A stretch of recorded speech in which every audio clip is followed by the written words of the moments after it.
বিসমিল্লাহির রহমানির রহিম। আসসালামু আলাইকুম। সুপ্রিয় ছাত্রছাত্রীবৃন্দ, সরকারি হলমা কলেজে আয়োজিত কস্ট অ্যাকাউন্টিংয়ের অনলাইন ক্লাসে তোমাদের স্বাগত জানাই। আজকে আমরা প্রসেস কস্টিং নিয়ে কথা বলব। তা আমরা জানি যে দুটি উৎপাদন ব্যয় হিসাব পদ্ধতির একটা হচ্ছে জব কস্টিং, যেটা আমরা আগের চ্যাপ্টারে আলোচনা করেছি। আজকে আমরা প্রসেস কস্টিং নিয়ে আলোচনা করব। প্রথমে আমরা জানব যে প্রসেস কস্টিং কী। যে সমস্ত শিল্প পর্যায়ক্রমিকভাবে বা ধাপে ধাপে কাজ সমাপ্ত করে পূর্ণাঙ্গরূপে একই ধরনের পণ্য অনবরত অনেক পরিমাণে উৎপাদন করে থাকে তাকে প্রসেস কস্টিং বলে। এখানে একাধিক প্রক্রিয়াতে আলাদাভাবে মোট ব্যয় ও একক প্রতি গড় ব্যয় নির্ণয় করা হয়। প্রক্রিয়া বলতে উৎপাদনের এক একটা বিভাগ বা স্তরকে বোঝায় আর কি। তাহলে এখানে এই প্রসেস কস্টিংয়ের যে বৈশিষ্ট্যগুলো আছে সেটা হচ্ছে যে এটা পণ্যের প্রকৃতি একই রকম, উৎপাদনের প্রকৃতি অনবরত চলতে থাকে, সম্পূর্ণ বা সেবা কাজ তৈরি হয়, একাধিক প্রক্রিয়া থাকে, একটা থেকে আরেকটা যায়, আলাদাভাবে ব্যয় নির্ণয় করা যায়, চলতি কার্য থাকে, এখানে যৌথ এবং উপজাত দ্রব্য তৈরি হয় এবং একাধিক চলতি কার্য থাকতে পারে এবং এটা একটা ব্যয় কেন্দ্র হিসাবে চিহ্নিত হয় আর কি।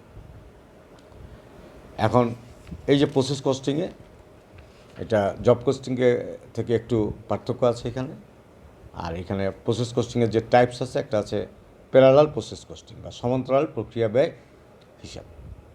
কোনো দ্রব্য উৎপাদনের বিভিন্ন প্রক্রিয়ার মধ্যে প্রত্যেকটি প্রক্রিয়া যদি পরস্পর স্বাধীনভাবে এক বা একাধিক দ্রব্য উৎপাদন করে থাকে তবে তাকে প্যারালাল প্রসেস কস্টিং বলে। এরূপ প্রক্রিয়ার ব্যয় নির্ণয় পদ্ধতিকে প্যারালাল প্রসেস কস্টিং সিস্টেম বলে। এক্ষেত্রে প্রত্যেকটি প্রক্রিয়া স্বাধীনভাবে পণ্য উৎপাদন করে এবং একটির উৎপাদিত পণ্য পরবর্তী প্রক্রিয়ায় কাঁচামাল হিসেবে ব্যবহৃত হয় না। তবে দুটি প্রক্রিয়ায় উৎপাদিত পণ্য তৃতীয় কোনো প্রক্রিয়ায় কাঁচামাল হিসেবে কী করা হয়, ব্যবহার করা হয় আর কি। তো এই হচ্ছে ব্যাপার। আরেকটা হচ্ছে সিকোয়েন্সিয়াল সেল প্রসেস কস্টিং বা আনুক্রমিক বা ধারাবাহিক প্রক্রিয়া ব্যয় হিসাব। এটা হচ্ছে উৎপাদনের ভিন্ন ভিন্ন প্রক্রিয়া যদি পরস্পর এমনভাবে সজ্জিত থাকে যে এক প্রক্রিয়ায় উৎপাদিত দ্রব্য অন্য প্রক্রিয়ায় কাঁচামাল হিসেবে ব্যবহৃত হয় তবে উক্ত প্রক্রিয়াসমূহকে আনুক্রমিক প্রক্রিয়া এবং এই প্রক্রিয়ার ব্যয় নির্ণয়ের পদ্ধতিকে আনুক্রমিক ব্যয় হিসাব পদ্ধতি বলা হয়। আর এটা হচ্ছে নির্বাচিত প্রক্রিয়া ব্যয় হিসাব। কোনো কোনো শিল্পে একই কাঁচামাল থেকে একাধিক পণ্য একই সাথে অনবরত উৎপাদিত হয়, যেমন মিল বিটার দুধ থেকে একই সাথে মাখন, গুঁড়া দুধ, পাস্তুরিত দুধ এবং ঘি তৈরি হয়। এই পণ্যগুলোকে যৌথ পণ্য বলা হয়। কোনো কোনো সময় এই প্রক্রিয়ার মাধ্যমে উৎপাদন পণ্য অতিরিক্ত প্রক্রিয়াজাত করার প্রয়োজন পড়ে, আবার কখনো প্রক্রিয়াজাত না করেই বিক্রি করা যায়। এটি হচ্ছে কি নির্বাচিত প্রক্রিয়া হিসাব। আর অ্যাকাউন্টিং প্রসিডিওর যেটা, সেখানে ম্যানুফ্যাকচারিং যে কস্ট থাকে সেখানে ডাইরেক্ট ম্যাটেরিয়াল থাকে, ডাইরেক্ট ম্যানুফ্যাকচারিং লেবার থাকে, ম্যানুফ্যাকচারিং ওভারহেড থাকে। তারপরে অ্যাসাইন টু, এটা ব্যয় আর প্রবাহের দিকে হয়, এটা work in process department A, এটা কস্ট ট্রান্সফার আউট টু। আর ফিনিশ গুডসে থাকে কস্ট অফ গুডস সোল্ড। আর নিচে থাকে work in process department B, আর তারও নিচে থাকে কস্ট কমপ্লিটেড ওয়ার্ক, আর সর্বশেষ কস্ট অফ গুডস সোল্ড থাকে আর কি। তাহলে এই প্রক্রিয়ায় কী করা হয়, হিসাব করা হয় আর কি। আর প্রোডাকশন কস্ট রিপোর্ট যেটা আছে সেটা হচ্ছে উৎপাদন ব্যয় হিসাবে প্রত্যেকটি বিভাগ বা প্রক্রিয়াতে আলাদা আলাদাভাবে উৎপাদনের পরিমাণ ও ব্যয় তথ্য সম্বলিত যে প্রতিবেদন তৈরি করা হয় তাকে উৎপাদন ব্যয় প্রতিবেদন বা প্রোডাকশন কস্ট রিপোর্ট বলে। উৎপাদন ব্যয় প্রতিবেদন হচ্ছে মূল দলিল, এর মাধ্যমে ব্যবস্থাপনা কর্তৃপক্ষ একটি বিভাগের কাজ সম্পর্কে অবহিত হয়। উৎপাদন ব্যয় প্রতিবেদন তৈরির সময় কোম্পানিকে 5টি ধাপে কাজ করতে হয়। একটা হচ্ছে পণ্যের শারীরিক বা বাস্তবিক ইউনিট প্রবাহ নির্ণয় বা ফিজিক্যাল ইউনিট ফ্লো বলে এটাকে। সেকেন্ড হচ্ছে সমতুল্য উৎপাদন নির্ণয় করা। থার্ড হচ্ছে টোটাল কস্ট নির্ণয় করা।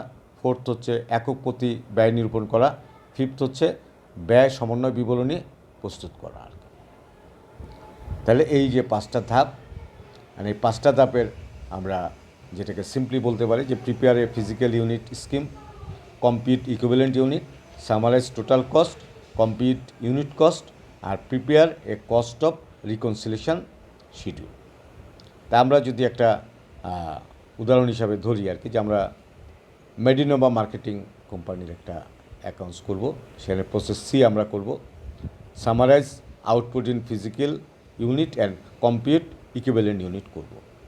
তা আমার স্টেপ 1-এ আমার যেটা থাকতেছে ফ্লো অফ প্রোডাকশন ফিজিক্যাল ইউনিটে work in process started during period the to account for goods units completed and transferred out during current period, এখানে থাকবে from beginning work in process started and completed work in process ending আর account for the equivalent units work done, এটা physical ইউনিটে থাকবে।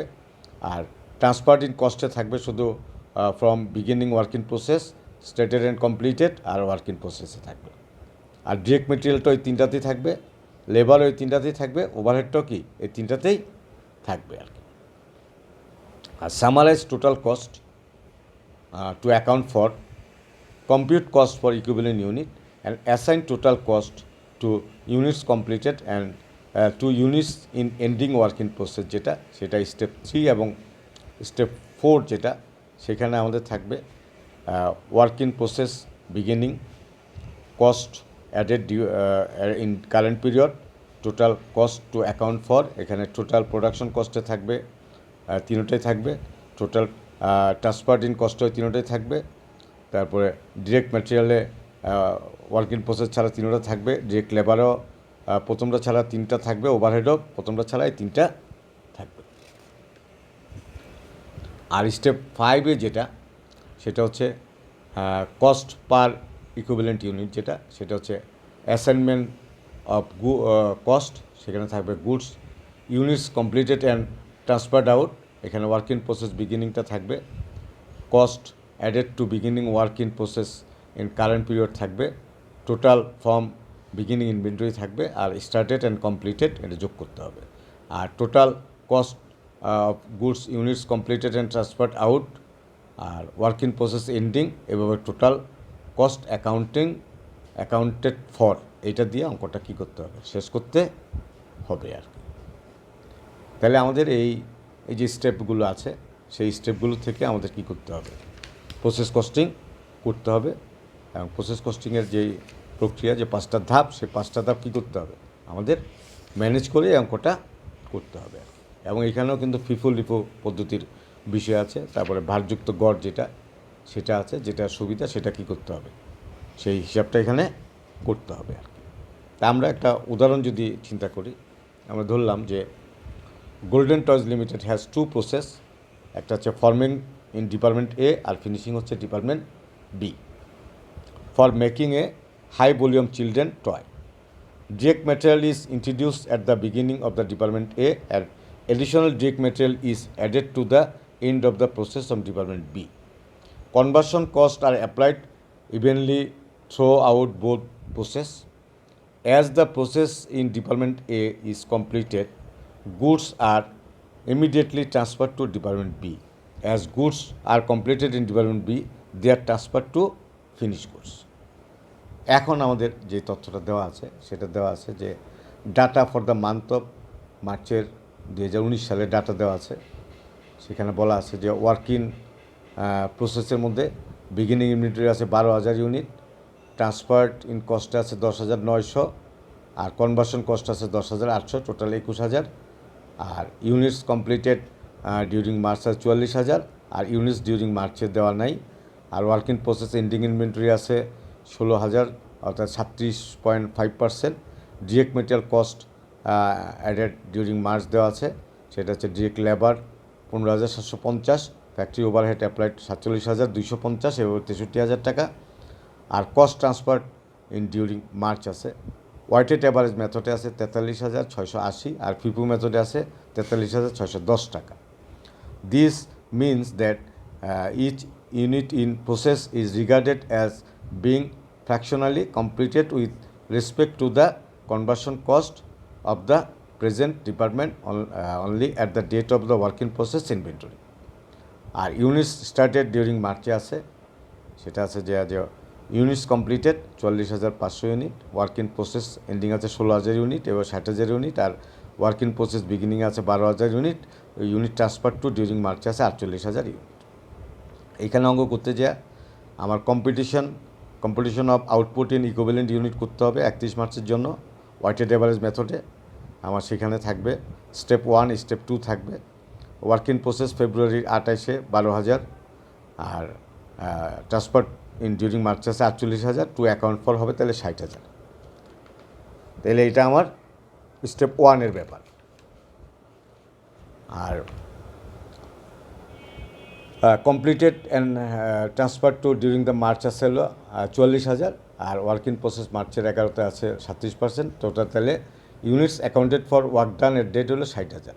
তো এইটাকে আমার part বিতে 40,000, 16,000, 40,000, 0%, 40,000, 40,000, 6,000, 50,000 এটা আমার কী করতে হবে, করতে হবে। তাহলে এইভাবে আমার কী করতে হবে, প্রথম যে অঙ্কটা সেটা হচ্ছে কি ওয়েটেড এভারেজ মেথডে ইকুইভ্যালেন্ট ইউনিট বাইর করতে হবে। আর প্রোডাকশন কস্ট রিপোর্ট বাইর করার ক্ষেত্রে আমার 31 মার্চে যেটা করতে হবে সেটা আমার করতে হবে যে total transparent cost, direct material, conversion কস্টে আমার ভাগ করে কাজটা করতে হবে। সেখানে work in process beginning inventory থাকবে, কারেন্ট কস্ট থাকবে। তবে স্টেপ 3-তে আমি যাব total cost to account for, সেখানে থাকবে divide by equivalent units for work done to data from step 2, আর স্টেপ 4-এ থাকবে কস্ট পার ইকুইভ্যালেন্ট ইউনিট। তারপরে স্টেপ 5-এ থাকবে অ্যাপ্লিকেশন অফ টোটাল কস্ট, সেখানে থাকবে units completed and transferred out, আর work in process ending inventory থাকে আমার টোটাল কস্ট অ্যাকাউন্ট ফর। এটা আমার কী করতে হবে, বাই করতে হবে। তাহলে এইভাবেই প্রতিটা অঙ্ক কী করতে হবে, ক্যালকুলেশন করতে হবে, এবং 5টা ধাপে এই অঙ্কগুলো করতে হবে। তাহলে 5টা ধাপে ক্যালকুলেশন শিখে তারপরে কী করার চেষ্টা করতে হবে, প্রসেস কস্টিং করার চেষ্টা করতে হবে। এবং 5টা ধাপের জিনিসটা যতক্ষণ পর্যন্ত তোমার আইডিয়াতে না আসবে ততক্ষণ পর্যন্ত তোমার এই অঙ্ক প্রসেস কস্টিং করার কোনো প্রয়োজন নেই। তাহলে সবার আগে এই 5টা ধাপ শিখো। শেখার পরে যে ছকগুলো যেগুলো আছে, যেমন ইয়েতে যে ছক হবে, প্রথম যে আমার ইকুইভ্যালেন্ট ইউনিটে যে ছক হবে, তারপরে আমার যে প্রোডাকশন কস্ট রিপোর্টে যে ছক হবে সেটা শিখে এটা করার চেষ্টা করো। এই ছিল আজকের আলোচনা, আশা করি সবাই বুঝতে পেরেছ। পরবর্তী আলোচনা দেখার আমন্ত্রণ জানিয়ে আজকে এখানেই বিদায় নিচ্ছি। সবাই ভালো থাকো, আসসালামু আলাইকুম।